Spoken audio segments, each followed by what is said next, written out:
Update. Am I the a-hole for telling my sister-in-law that breastfeeding is not about her journey, but about her starving baby? Original post. So I've published the first part of this story before on breastfeeding and mommy subreddits, and I've been made to feel like a monster because mother knows best. For the record, we are in Europe. I'm sorry for my English, and also I'm extremely emotional. My sister-in-law Julia gave birth to little Amanda 11 weeks ago. From the beginning, Amanda was barely growing, mostly losing weight instead of gaining. My country is heavily pro-breastfeeding, and Julia decided that she wanted to breastfeed. However, Amanda wasn't gaining weight properly and landed in the 0.1 percentile for weight. Julia forbade me and my mom from coming to visit them. She said we would poison her if we brought her food. It was surprising, especially since before she gave birth, we were good friends. So we only saw little Amanda in pictures and videos my brother had been sending to us. Only once my mom said she was worried because Amanda looked hungry. She was crying and writhing, pushing her fists into her mouth, while Julia narrated in the video that this is how a happy baby looks with a full belly. So my mom asked if Julia could give her a bottle because Amanda still seemed hungry. Julia went berserk and cut us off completely. She was pumping, but her supply didn't go up at all. Amanda had a tongue tie resolved, but it didn't help much. Julia was using donor milk to top up Amanda's feeds through a sonde. I don't know what this thing is called. Now, every week they've been visiting a doctor's office for a controlled checkup of the weight. This is where it gets really messy. They were there yesterday, and yesterday, my brother called us crying that Amanda is in the hospital. The story went like this. As always, Julia asked my brother to bring her coffee before the weighing appointment while she was using the nursing room to change Amanda's nappy. As always, he did. Except this time, a nurse went in during it to ask Julia about some paperwork, and the nurse saw that Julia was feeding Amanda from a bottle right before the checkup. The bottle had 150 cc of milk, and it was already half gone. The nurse said that Julia was supposed to wait with feeding until after the checkup, and then my brother came in. He got very mad. He said that Julia refused to give Amanda bottles, so what the heck was going on? Then he took the bottle, and at the same time Amanda vomited a very, very thick milk. The nurse went crazy, checked the bottle, and saw it was filled with milk mixed with rice cereal. The doctor who was called immediately ordered Amanda to be moved to the hospital for an emergency checkup, especially after seeing Julia, who went berserk and started throwing things around and yelling that she would feed her baby however and whenever she wanted. We went to the hospital to see my brother. Amanda already had her blood tests done, and they showed some problems with kidneys, liver, vitamin levels, and iron. The doctor said she had been starving for a long time and asked why nobody from our family reacted. We told them the story about Julia claiming that we would poison her. So the doctors immediately took Julia for a psych evaluation for PPD, but turns out she was faking it. She admitted to the doctor, super scared that someone might take the baby from her, that her friend told her if she faked PPD, we would leave her alone and she'd have peace of mind during breastfeeding. The doctors told her that what she did was not okay, and that she was regularly stuffing the baby with milk and cereal before the weight checkups to pretend Amanda had grown. They told her she should just give Amanda bottles with formula because this is about the little girl's life and survival, as she is now failure to thrive, and her life and health are in danger. Julia got very mad. She yelled that she would either breastfeed Amanda or not feed her at all, and that the choice was only hers because this is her baby and nobody else's. That's when the doctors told Julia that either she would go for another psych evaluation or they would call the police. Julia agreed to the evaluation and they locked her in for a week. My brother is working 14 hours per day because they are poor, and after their wedding, Julia decided she wanted to be a traditional wife and he has to earn their living. So my brother said that whatever Julia was doing must be right. But after seeing what was happening, he got super mad. He said she starved Amanda on purpose for her own sick satisfaction, even though he was working hard to provide money so they could buy formula if needed. He said he wanted a divorce and full custody of Amanda. We don't know if he will get it, because it's rare for dads to take custody of daughters. Also, the doctors are mad at him for not noticing what Julia was doing.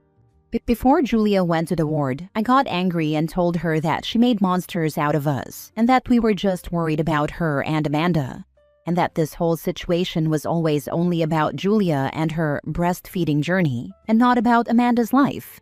She called me a bitch and said I should have died in childhood because nobody can love an autistic person like me. Am I the a-hole? Now for the top comments before reading the updates. Not the a-hole. Julia is very mentally ill and was willing to end her baby to maintain some weird illusion. The doctors say she may have schizophrenia or some kind of psychosis or very dangerous mania. But if after the evaluation they find out nothing, she probably won't get Amanda back. Not the a-hole, obviously. Regardless of what Julia's diagnosis is, she is not safe to parent poor little Amanda. Obviously, the infant's needs come first, regardless of what journey a parent wants to make. Based on my work with abused and neglected children, the idea that mommy knows best is sadly very wrong in many cases, and fatally so in some. This is heartbreaking to read. Your niece's health should always come before your sister-in-law's pride or desire to exclusively breastfeed. It sounds like the doctors are finally stepping in, which is good, but your brother really needs to wake up and advocate for Amanda before things get worse. He admits he made a lot of mistakes. He said he always trusted Julia and wanted the best for her and Amanda. He says he hates himself for what happened. My mom said we'll help him financially as much as we can. I also hope Julia will be okay. I really liked her before everything that happened, and she was always kind to me and was never bothered that I'm autistic. But mostly I pray for Amanda. Now for the first update. I got so many comments under my original post and so many private messages that I am unable to reply to each and every one, so I figured I'd post a short update. First of all, our little Amanda is doing well and is still in the hospital. She's being fed with formula in bottles. My brother had to agree to this, and since yesterday, gained 30 grams. She had more tests done and we're waiting for the results. The doctors are also worried about the fact that Julia force-fed Amanda with cereal mixed with donor milk before the appointments, because apparently it can cause some problems with the digestive system in the future, especially since they don't know how long she's been doing it and she won't admit it. Second, thank you all for your support. Also, thank you for the comments stating that we let Amanda down and put her in danger. My mom and I realize it, and we feel terrible about it. Some people were questioning what happened because my previous post in other groups stated that Julia was feeding Amanda and doing everything she could to provide milk for her. And yes, that was true. That's what we knew at the time. We didn't know Julia decided that it was either breast milk or nothing at all. She only admitted this in front of the doctors. My brother took vacation from work and spends most of his time with Amanda, but he will be moving in with us. All this time, he's been working and then doing overtime under the table, and he feels exhausted but says he had no other choice. He promised he will do everything he can to be a good father. We don't have any information about Julia, but no matter what, we worry about her. She's our family as well. She doesn't have her own family. She said before the wedding that she and the rest of her family had a fight and they cut her off, so she is alone in this world, and we felt very sorry for her. We managed to get in touch with one of Julia's friends, Linda, who was donating milk to her.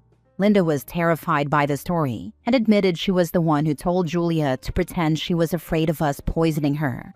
All of it was because Linda's mother-in-law was demanding to visit them after the birth, so she used this excuse for people to leave her alone.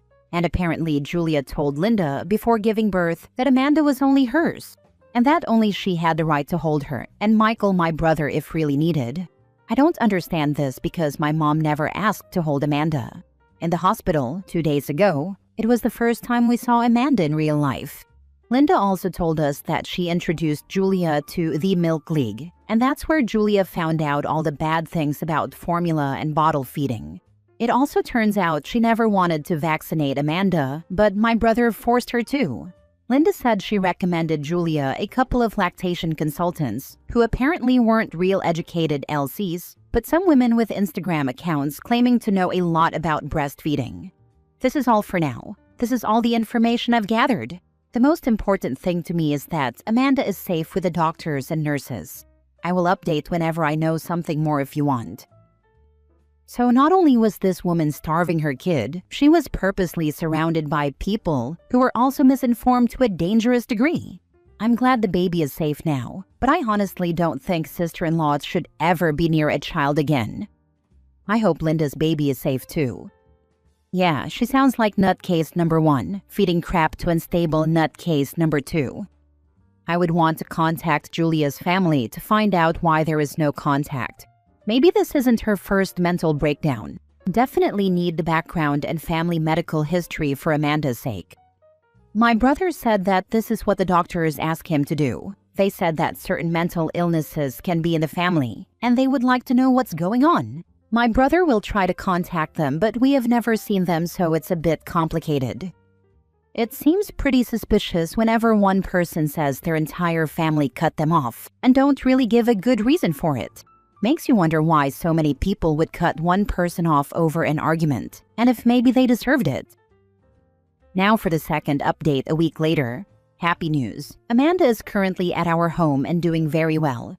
Before I start with the update, I want to specify that A, I don't know everything. If the story is missing details, then I'm sorry. But I can't provide more as I am often not present when the conversations or revelations take place. I rely only on what I'm told. B, our attorney told me that for the good of our family and most of all Amanda, I'm not allowed to share the details of the ongoing case. There are many people involved now, many authorities. I need to keep my family safe, and most of all Amanda. We owe her the best, so I won't be answering questions about whether judgment is involved, whether there are charges, what the charges are, interrogations, court, etc. Please don't ask me these questions because I won't answer them. Amanda, she's out of the hospital and currently placed in our family home. We will have daily visits from nurses who are going to check up on her and on us to make sure she's growing well and that we're taking good care of her.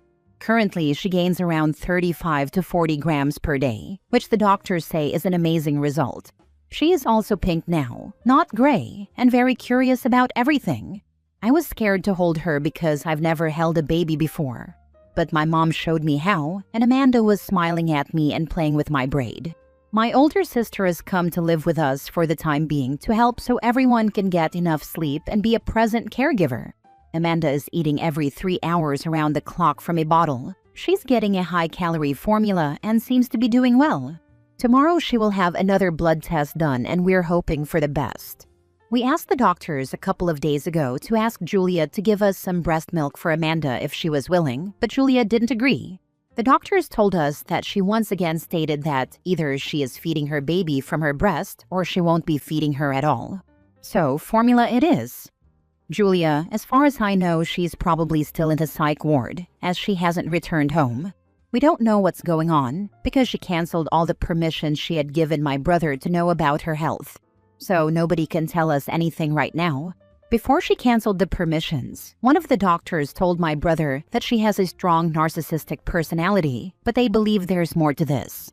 Michael, my brother knows about his mistakes. He's taking some sort of parenting classes, going to therapy, and working on himself to prove that he can take care of Amanda.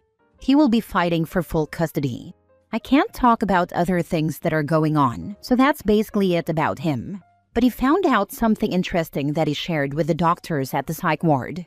About Julia's family, my brother managed to find them through social media. When he told them about Amanda and everything that happened, Julia's parents immediately wanted to come visit, but Julia's father has mobility issues, so instead they invited Michael to visit them to talk. This story is how Michael told us.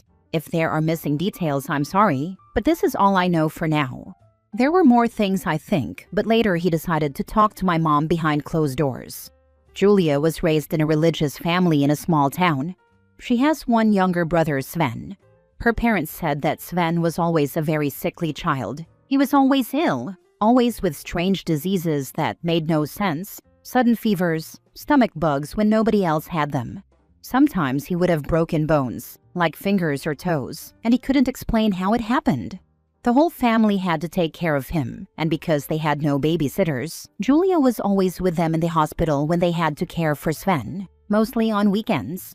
This isn't really weird because I was always hurting myself doing silly things, so I can relate. But then they said that when Sven was 18, he took all his belongings, moved out of the house, and began working in the city. He only occasionally contacted his mom to say he was fine and no longer sick. Julia was very upset when Sven moved out. Her parents said she was always very, very close with Sven, and they were always together. She became angry afterward, breaking plates and glasses and even once putting a hole in the wall after throwing a chair at it. So her parents asked her to move out. She moved out and soon after met my brother. They were together for less than a year before the wedding because she said she was from a very religious family and could not wait. The thing is, Julia is very, very pretty. And my brother, well, he's my brother. So he was really into her and he really wanted to be with her, especially because she was educated and he worked simple jobs. He always admired her for her knowledge. And that's one of the reasons he never questioned what she was doing with Amanda, especially since Julia told Michael multiple times that she was the smart one in the house. Shortly before the wedding, Julia contacted her parents demanding money for the wedding dress and wedding party, as well as inviting them. She also pushed for her brother to come. But when the parents called Sven to tell him, he said he would never be in any proximity to Julia, not after what she had done to him. He broke down and said that all his illnesses were caused by her.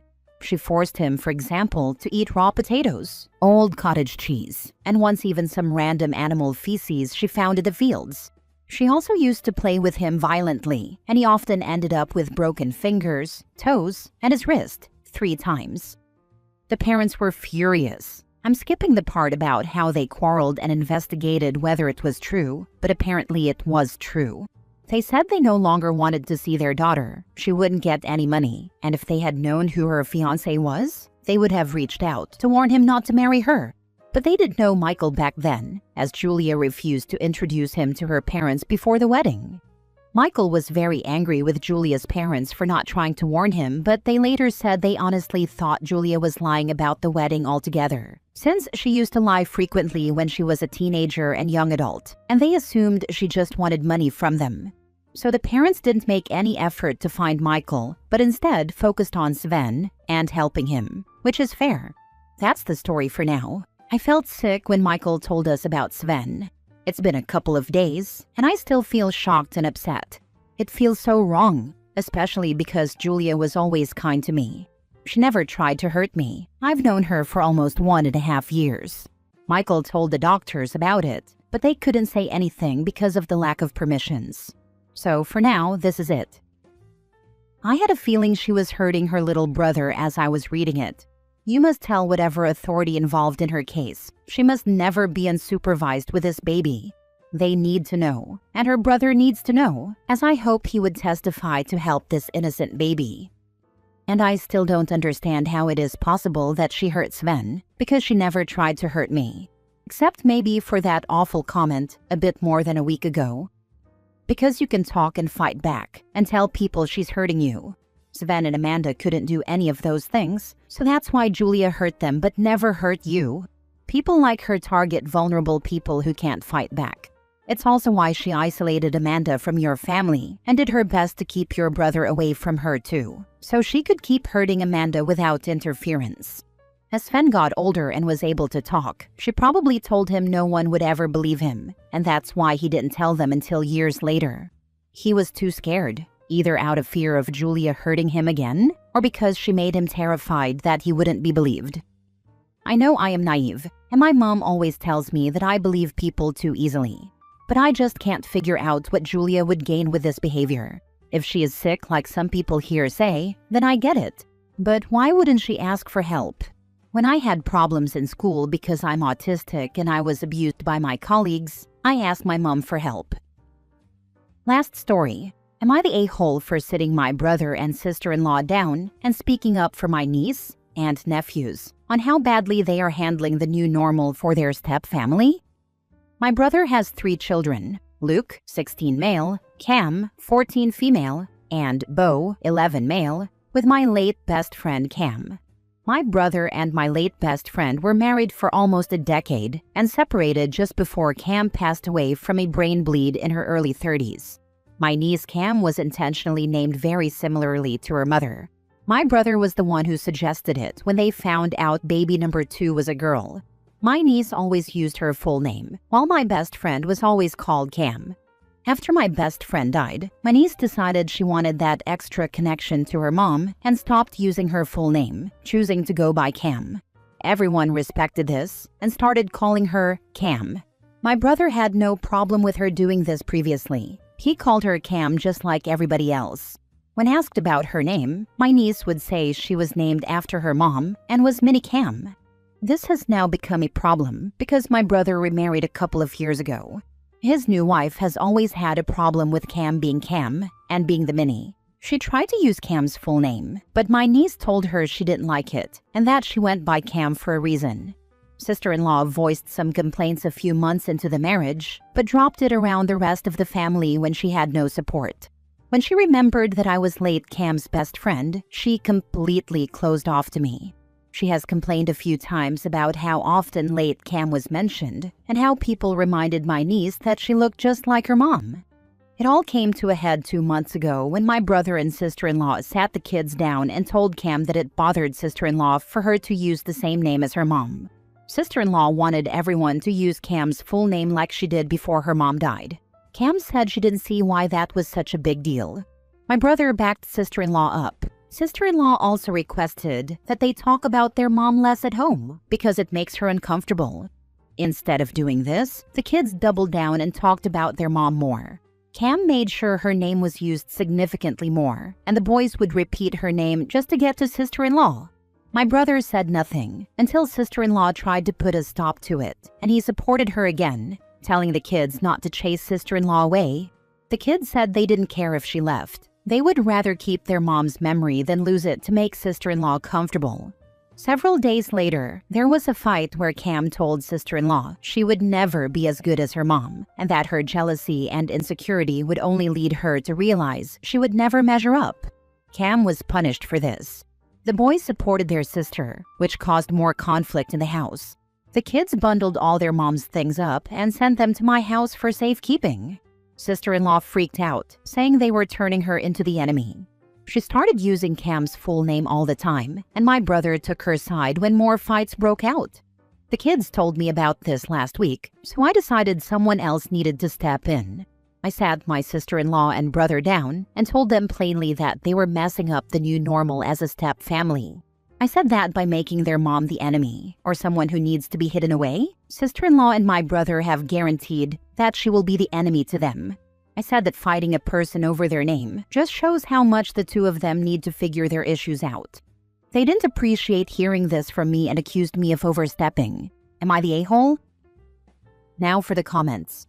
Your brother is a piece of crap for supporting that nonsense. He's putting his kids second here. What a freaking failure of a father he is. Not the a-hole. I am so bloody sick of hearing about people trying to erase their dead spouse or parent to their children to appease their do-over partners. It's freaking disgusting. Not the a-hole. Make sure you keep their mom's stuff safe and ensure sister-in-law does not have a key. She'll never get a key to my place. There's zero worry of that. My brother doesn't even have one. Not the a-hole. You are advocating for your niece and nephews. They need the adult and family support since their dad is too worried about losing the woman giving him sex than he is about giving his kids the emotional support they deserve and need. Your sister-in-law needs therapy to understand she is competing against a dead woman and will never win. Any action she pulls against their dead mother will only make her look worse and cause more resentment. If they start family therapy, pay attention and make sure your brother and sister-in-law don't find someone who will tell the kids what the sister-in-law wants them to hear. Some therapists sadly go along with the parents when they know better because the parents pay and make the appointments. Good luck and good job being there for your nibblings. I don't think family therapy will be in their future. For one, I'm not sure my brother and sister-in-law could honestly afford it currently. But I also think they would be wary of spending money on something the kids won't take seriously. Because sister-in-law knows they won't want to work with them in therapy now. I'll support them the best I can because I love those kids and I know they need safe places to fall.